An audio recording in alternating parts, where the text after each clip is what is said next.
இந்த ஆண்டு முப்பெரு விழாவை கரூரில்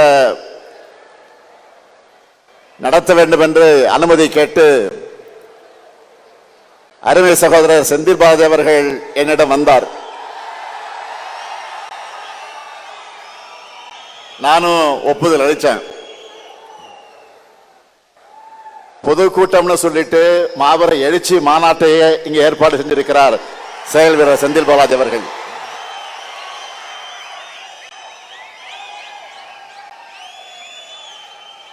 நாம கோடு போட சொன்னா ரோடு போடுவாரு. நீங்களாம் பார்த்திருப்பீங்க.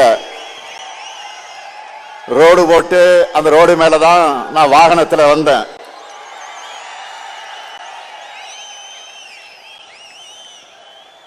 மேற்கு மண்டலத்தில் எதிரிகளுக்கெல்லாம் ஒரு சிம்ம சொப்பனமாக இருக்கக்கூடியவர் தான் நம்முடைய செந்தில் பாலாஜி அவர்கள்.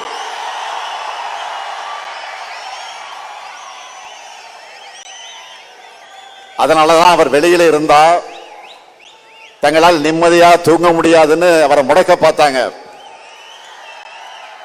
ஆனா அவரை முடக்க முடியுமா? எடுத்த பணியை வெற்றிகரமா முடிச்சு காட்டுவார். நான் உறுதியா சொல்றேன், கழக வரலாற்றிலே இப்படி ஒரு பிரம்மாண்டமான முப்பெரு விழா நடந்திருக்காது.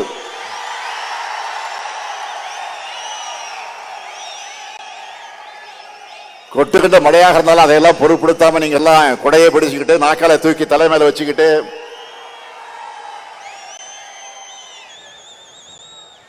இந்த நிகழ்ச்சியை நடத்திக்கிட்டு இருக்கீங்களே, அது ஒன்றே சாட்சி.